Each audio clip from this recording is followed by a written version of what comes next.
We're back again to play some games. We're back with Ikemen Vampire. Again, I know it's Sengoku Day, but I just need to know what happens because last time we got kidnapped. Me and Sebastian got kidnapped.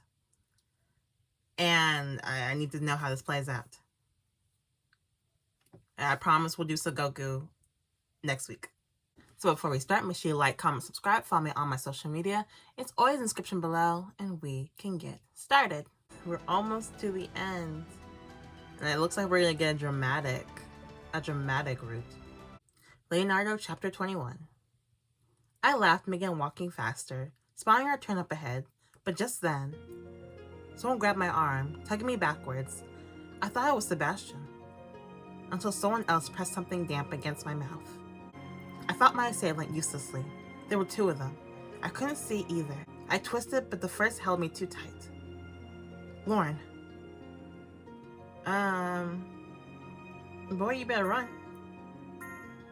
I shouted a warning to Sebastian, but the cloth over my mouth muffled my voice. Sebastian, run, go, get help. A strange scent took on my nose. It was hard to breathe, and everything was going dark. It's like chlorophyll. In my fading consciousness, I saw more indistinct figures. They surrounded Sebastian. Boy, you should have ran. Unable to shout a warning or fight, I slipped into unconsciousness. Meanwhile, at the mansion. Yeah? What is it, Lumiere? Lauren got kidnapped. Lauren fell down a well. Yeah, what is it, Lumiere? Leonardo stopped sketching and looked at his cat. Lumiere, usually calm, now suddenly hissed. His back was arched. His fur stood on end. How is the cat now?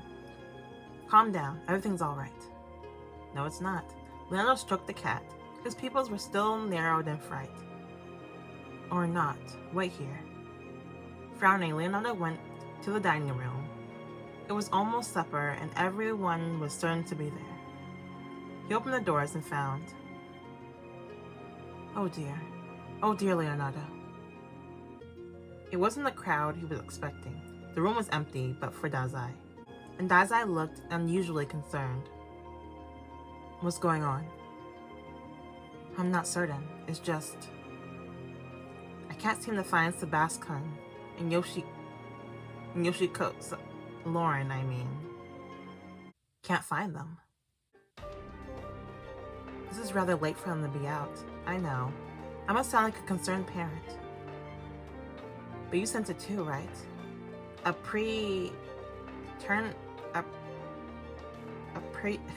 me a second. But you sensed it too, right? Uneasiness in the air? Something going on? Yeah, I sense it. Leonardo frowned as he examined the room and the dinner table, left unset.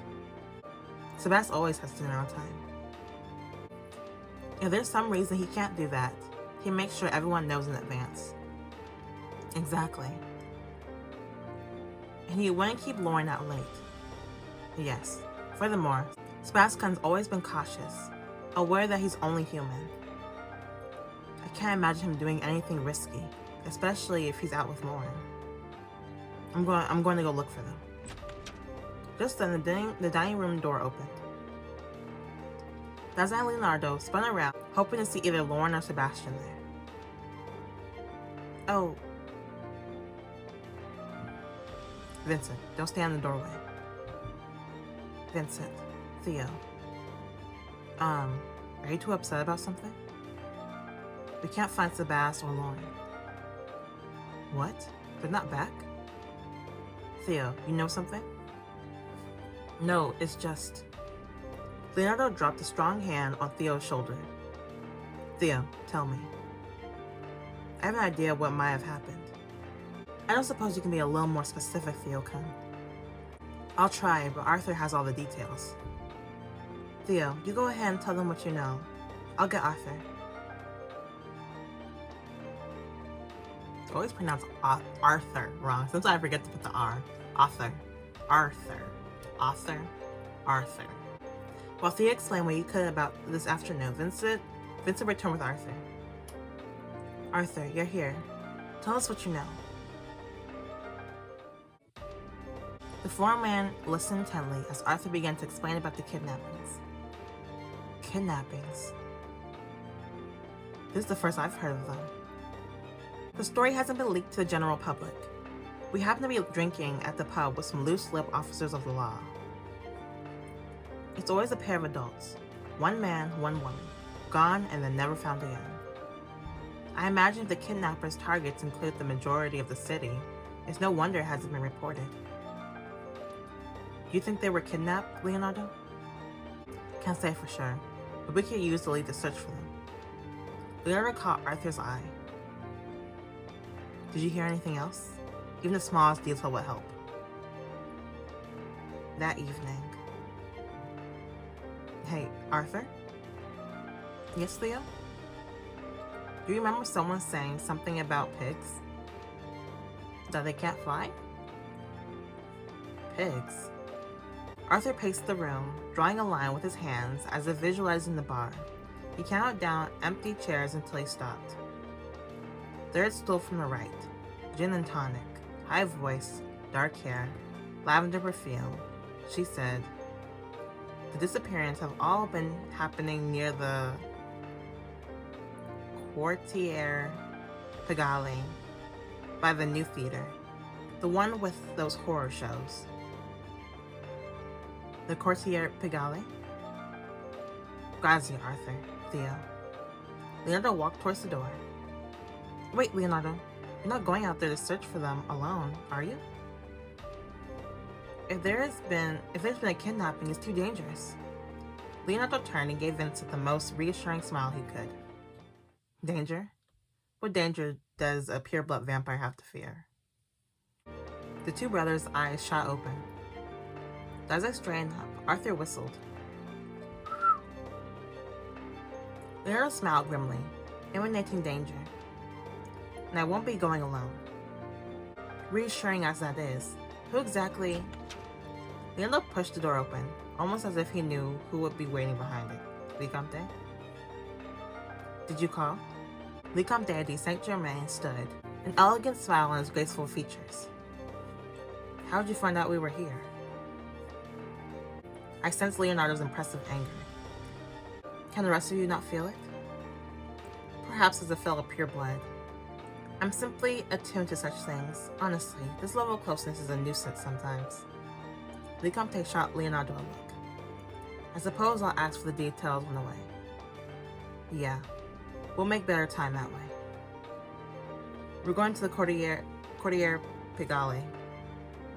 The rest of you, split into two groups. One should be here in case they come back. The other should alert the police. They agreed. That decided, Leonardo and Vicomte went out into the cold moonlight. Kidnappings, you say? The two vampires hurried onwards. You think Shakespeare had a hand in this? Probably. He likes to ruin everything for everybody. Why did you mention Will? He was at the ball, and the Quartier Pagale is full of theaters. He's practiced there before. Do you really think this kidnapper just happened to take 2 of ours at random? I don't think that's a coincidence. I can see why you might think they're related. But if it was Will, why kidnap others before taking Sebastian and Lauren? That is strange.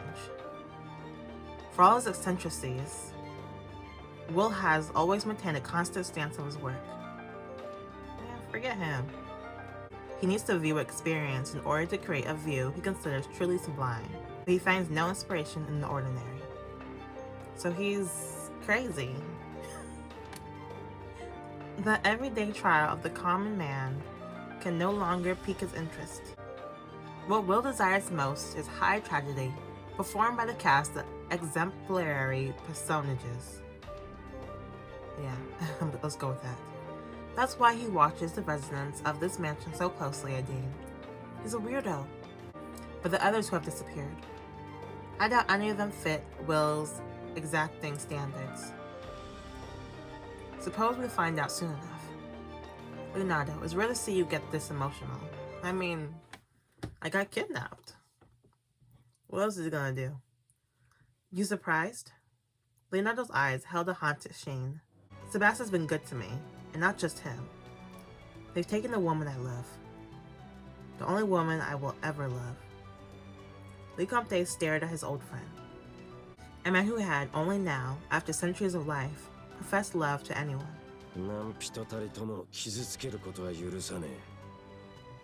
I won't let either of them be harmed. Agreed. The idea of anyone daring to hurt my residents is rather aggravating to me. Lecompte, I'm telling you, you should have just left. When you offered Shakespeare life again, you should have just left him. The two purebloods were overflowing with centuries of concealed wrath. I'll find you soon, Lord. Leonardo chapter 22. Leonardo's eyes held a haunted sheen. Sebastian's been good to me, not just him.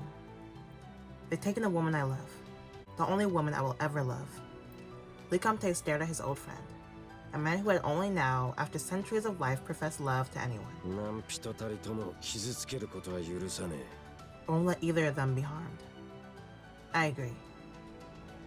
The idea of anyone daring to hurt my residents is rather aggravating to me. You pureblood vampires were overflowing with centuries of concealed wrath. I'll find you soon, Lord. Come get me. I don't have time for this. Ow. My arm hurts. I think I twisted it when those people grabbed me. Where am I? I managed to lift my heavy eyelids. A theater, Shakespeare. Rows of seats going out into the darkness. Heavy red curtains to either side of me. Is this some kind of theater? I was on stage. Beside me, Sebastian. He was unconscious, his hands tied behind his back. A line of blood trickled from his mouth. His jacket was gone, and the collar of his crisp white shirt was stained with blood. Y'all beat him up? He wasn't able to get away either. But who took us? Who are they? There was no one here but the two of us. Though my hands were bound too, I managed to push myself up. I moved over to him. Sebastian! Sebastian! Wake up! He began to stir as consciousness returned. Lauren? Oh, thank God. Sebastian sat up, frowning as he looked around. We're in the theater?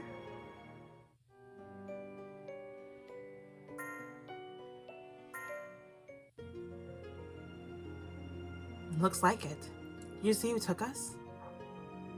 I didn't recognize their faces, I'm afraid. They knocked me out with something. Sebastian looked vexed. I'm sorry.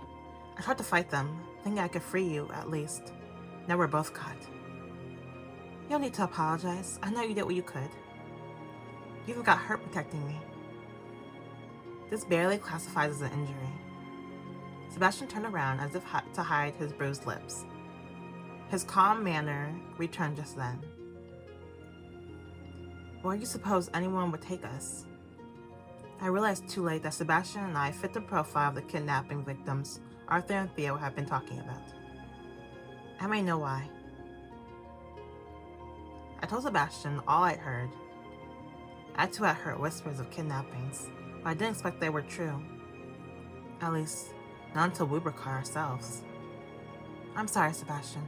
I thought we'd be safer together, but that just put us in danger. Lauren, don't feel sorry. Things may look bad right now, but I swear to get you out of here, even if it costs me my life. Otherwise, I never lived down the shame of failing Master Leonardo and Lecompte. You can't mean that. Be serious. Don't say that. Do not say. We will get out of here, but do not say even if it costs me my life, okay? That's just silly. Silly? I thought I was being quite serious. I want you to get out of here too. What's the point if only one of us escapes? So no more talking like that, please. We need to get out here together, alright? Sebastian's eyes widened in surprise. He cleared his throat sheepishly, then nodded. Yes, an excellent plan, Lauren. Our solidarity gave us a moment of comfort. That was ripped away when I heard a clack of shoes upon the wooden stage. Lights clicked on, buzzing loudly, illuminating the face of the man walking towards us. That was beautiful, both of you. Really quite excellent. I think you have a natural talent. Oh, but good acting's not going to get you out of here, though. Pardon, yeah. Who are you?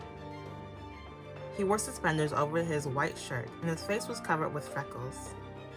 The man had a somewhat youthful look, and it tugged. The guy who spilled wine on my dress. He had freckles, didn't he?